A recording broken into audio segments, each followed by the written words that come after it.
future is now. Hi, everyone. Cheryl Cran here. Really excited to share with you this next episode of my podcast, Next Now. And this one, I'm going to give you a little bit of a glimpse into 2023. We're currently working on a 2023 video that we're going to share with everyone, 23 trends for 2023. I'm also going to be sharing that in a report format. So lots to look forward to, but it's appropriate as we are now entering November, or in November as you hear this, and looking at 2023 and planning in advance. And one of the trends I want to share with you is the trend around the way work is going to get done. It's going to continue to change in 2023 and beyond. And what I mean about that is many organizations have still been looking at the worker shortage or finding employees through the lens of traditional model of full-time employee with benefits and all the onboarding that comes with that.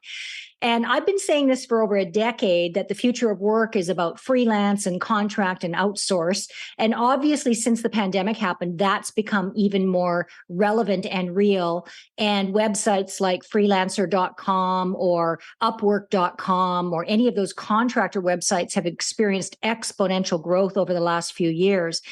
But more than that, what we're seeing is the worker shortage. The shortage of workers is expected to continue till at least the year 2030, if not beyond. And that's going to continue to put pressure on leaders, teams, companies around how is the work going to get done. So that means we can look at that through that traditional model of, oh, we'll just keep hiring full-time employees, but that's not going to actually be the solution. The solution is in a multi-pronged approach, which is companies need to be looking at how work is done overall as a strategic initiative within each department. And this isn't an HR-only strategic approach. This is HR, IT, all senior leaders in the group looking at how is work currently being done. What are the current job needs we have? What are the skills needs? And then looking at, okay, is this a full-time job? Do we need to pay benefits? Do we need to do all the things we do for a full-time employee? Is this work that's better suited to a project? Is it a 6-month project, a 1-year project? And if so, how can we put out a call to contractors or skilled workers in this specific type of project? Or is it a freelance job? In other words, it's a short-term need for administrative support, IT support, whatever that is, and that we can fill this with also a contract or freelance or outsource or temp work situation or solution. So I think that what we need to be doing as leaders is really looking at the lens of how are we going to solve this worker shortage? Well, it's going to be through creative use of talent. It's also, of course, going to be through automation, robotics, streamlining systems.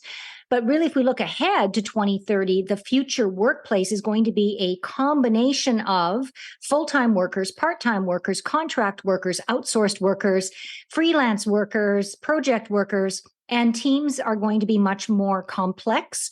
And the people that you are hiring are going to have to be able to hit the ground running. Now, the beautiful thing about a contractor is typically if you're hiring to match their skills with the projects that are available, you can have them hit the ground running because as long as they have context, they can run with what they're trying to create. And you have really clear definitions of the project scopes and what you want delivered. The opportunity for leaders is to look at themselves less as a leader within a traditional scope of leadership. In other words, I'm in charge of a department and full-time employees, but more or less opening perspective to, I may have a department and I am leading a multitude of different styles of workers, and I am adapting to those different styles of workers, the full-time workers, the part-time workers, the contract workers, and I am bringing together those diverse types of workers as a team that are collectively collaborating around really clear goals and objectives and outputs. And that requires leaders that are far more flexible, far more adaptable, able to share leadership, able to recognize leadership traits in the people that are in our new diverse team, ability to share the workload or to see people with natural leadership attributes to be leading others. Another shift we're going to see is whereas you might have had full-time employees become the natural supervisors or the natural managers, we are going to see that you might have a contract worker who is really adding tremendous value. And because of the specific project, it's better to have a team report to them as a project leader rather than a full-time person inside the organization.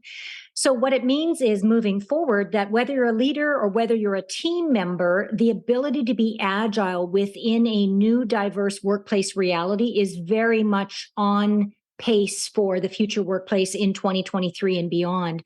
So right now, if you're listening and you're a leader, the opportunity to increase our leadership skill, our leadership ability to even elevate what we already know about personalities, what we already know about work styles, but really work to maximize our perspectives around what is the mindset of a full-time worker? What is the mindset of a contract or outsourced worker? What is the mindset of somebody who's working part-time? What is the mindset of somebody who's job sharing? What is the mindset of somebody who's maybe doing a freelance project? What is the mindset of a project manager? So we really have to really enlarge our perspective around work, how it's done, and the types of people who do those different types of work. For example, contractors are typically very autonomous, self-motivated, able to work in remote or in-office environments with great agility because by the nature of being a contractor, they're having to adapt to multiple workplaces all the time. If you're not a leader listening to this and you're thinking, well, what does that mean for me as a worker? Good news, the year of the worker, 2023 and beyond, means that you get to decide how you want to work and how you want to live your life. So what's really exciting about that is every worker, imagine if every worker in the world asked themselves truthfully, am I doing what I love? Am I working in a style that suits my personality, that suits my work style, that suits my lifestyle, that suits my family? So, for example, you might be in a full-time position right now, but your personality longs for more spontaneity and novelty, which maybe contract work would give you. Or you're thinking, me and my family want to go on a RV tour for a year, and I can do that if I'm a contractor or if I'm outsourced. So the future is far more mobile. WFA, work from anywhere, is going to be even more amplified. And as I said, leaders need to be able to lead and navigate this new workplace. But one major takeaway of this particular episode is for each of us listening or participating or watching to think about what does that mean for me? If the trend is towards diverse workplace, if the trends are towards different ways of working, if the trends are towards more autonomy and project and results, what does that mean for me as a leader that I need to learn to be better? What does it mean for me as a worker as far as my options? So I hope that gives you some excitement about the future, but also prepares you for the reality of where we're going moving forward. And I'll talk more about the skills required because this ain't the rodeo of the previous decade. This is a brand new ball game that we're entering. And it means major flexing of our change leadership skills is needed. Take care.